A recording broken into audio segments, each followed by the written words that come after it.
খুললা ক। এ ভাই ভাই খুলিস না, তাই গেঞ্জি খুলতে কই নাই, কথাটা কি এটা খুললা কইতে কইছি।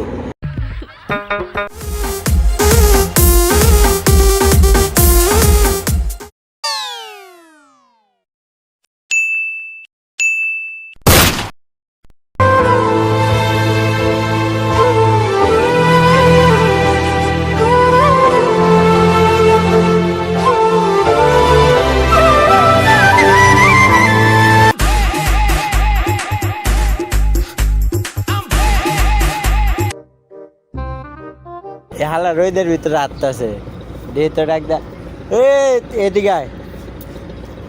এই রোদের ভিতরে আত্মাছে কে লেগা? আমার মাথা নষ্ট, ওই আমার ডাক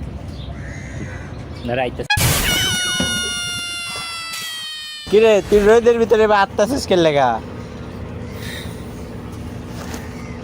তোরে কইতে চাই না আমি, তোরে কয়ে লাভ কি?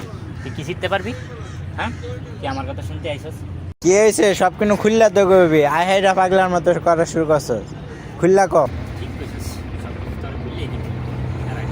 এ ভাই ভাই খুলিস না, তাই গেঞ্জি খুলতে কই নাই, কথাটা কি এটা খুললা কইতে কইছি। দৌড় লাগা, তুই আধা ঘন্টা ধরে একই কথা কইতাছস। পরিমণের না টেনশন করা লাগবো না, পরিমণে রইলে পরিমণে টুই হইব, ওই নিয়ে তো টেনশন করতে হইব না। আরে বেটা, পরিমণির পুলা ভানকের বাচ্চাও ওটা আমার দেওয়ার বিষয় না। সমস্যা তো আরেকটা হাজির হয়েছি, তা কি জানোস? সেটাই তোরে কুমু তারা শুনতেইলে। দূর শোনারা, তুই খালি এক পেশার বার্তা শূন্য জায়গায় যে আমি এবার দাঁড়িয়ে সময় দিতাম, তারপর আমার হাজার হাজার টাকা ইনকাম হইতো। কি কবি কইয়া ফেলা তাড়াতাড়ি, না কি লাগাইছিস তুই? আরে বেটা, শেখ হাসিনা তো তেলের দাম বাড়াই দিছি, তাতে কি হয়েছে ক? তেলের দাম বাড়াইলে তাতে কি হয়েছে? তাতে কি আমরা না খাই আসি? বেটা 2 মাস ধরে আমি মনে তরকারি সিদ্ধ না করে খাই, সস পকেটে লইয়া ঘুরি। তেল থাকলে তো ঘরের ভিতরে রাখতে হয় তরকারি। থাক, তবু আমি হাল ছাড়ি নাই, তেল ছাড়াই চালাই যাইতেছি, চালায় যাবো, অবশ্যই যাবো চালাই।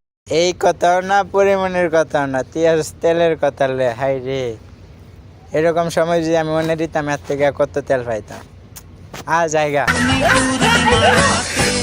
চল পলাই যাই আজ।